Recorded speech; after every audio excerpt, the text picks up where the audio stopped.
Question 36.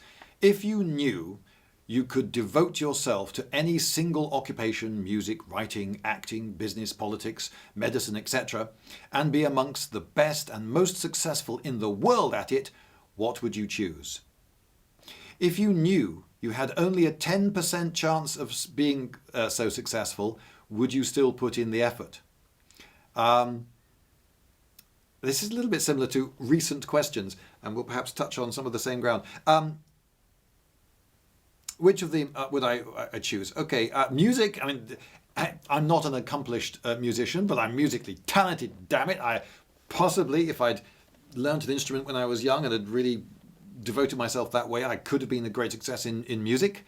Writing, I can remember of writing saying it's the only thing I know I can do. Acting, damn it! I would have been a great movie star. Hollywood missed out there, you know.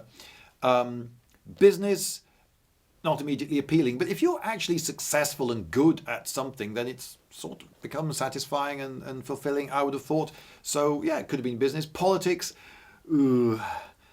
how many politicians are actually liked? I mean, they might be liked by people who know them well, but by the general public, it's so rare to be liked. Because there are music stars who have millions of fans who adore them and wear the t-shirts, but not many people wear politicians on the t-shirts, and those that do tend to pick the politicians that you really wish they wouldn't. Medicine, that wasn't my thing, but again, if I were terrifically good at it, I'd be saving lots of lives, and that I hope would be fulfilling. But the thing that I've wanted to be since I was very young is a movie director. So the easy answer to that one is, yeah, okay, movie director.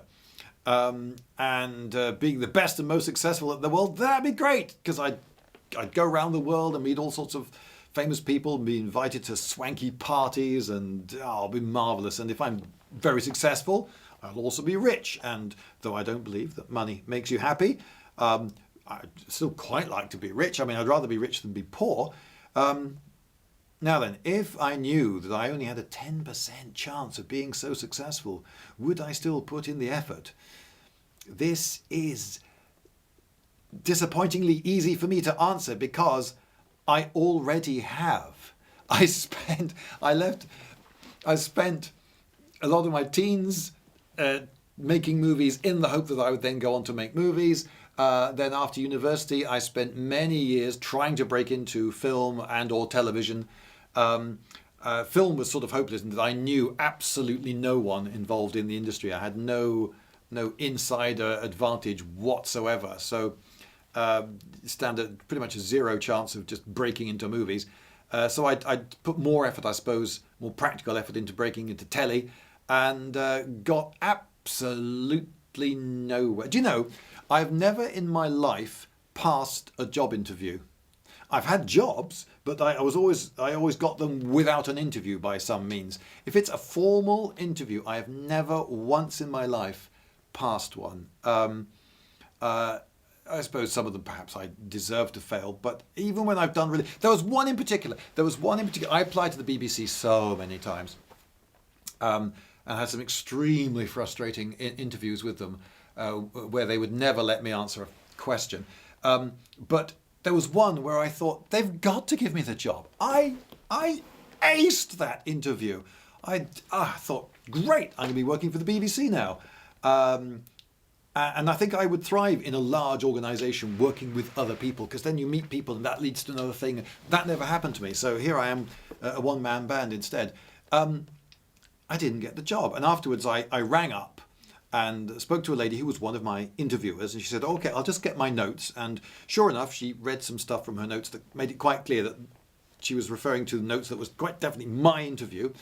And she told me that I didn't get the job because I had answered 2 questions wrongly. And what I'd got wrong was nomenclature. In the BBC, they call someone who does a certain job, I can't remember what it was now, a production assistant, whereas I'd called them a production runner, or I'd used a different term for a certain job. It was the same job, I just used a different term, not the term they use in the BBC. And in the BBC, whereas in most television companies, the such and such a department would handle that. No, that would come, and the BBC, that would come under features. So I then knew that. So I didn't get the job because I didn't know two things that I was able to learn in 1 minute in one telephone call. So are you really trying to recruit the brightest and best? Anyway, my later conclusion was that it was one of those jobs that they had to advertise externally because of it's a sort of semi-public body, but the job was always going to go to someone who was on the inside already.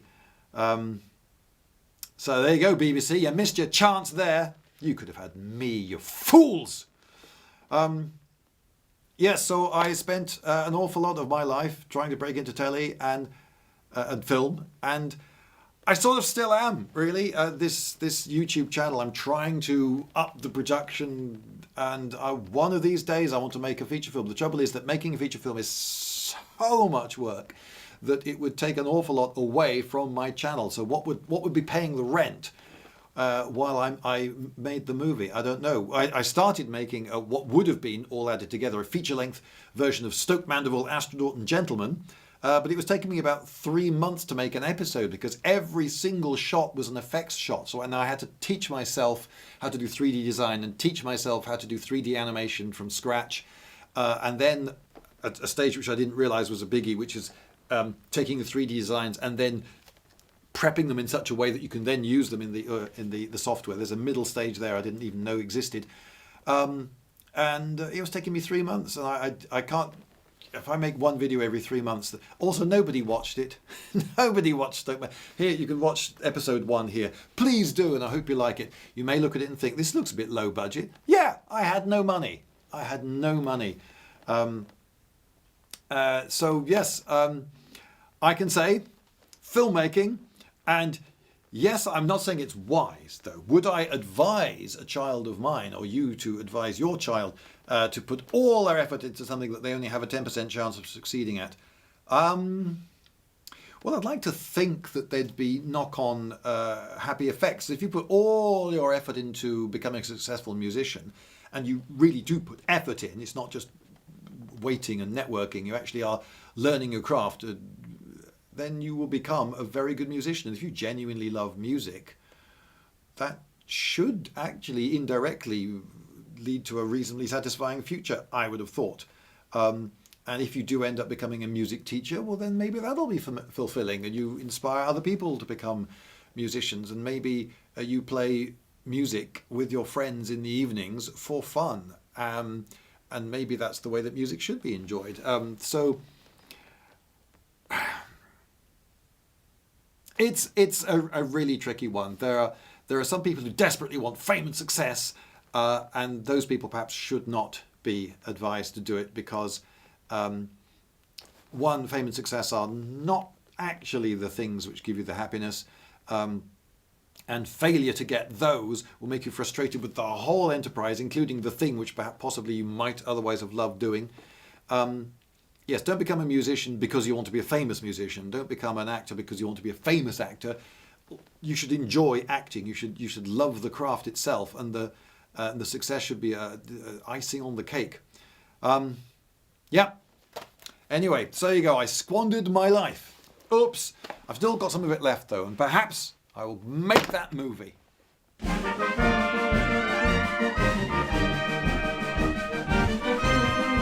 Lindybeige!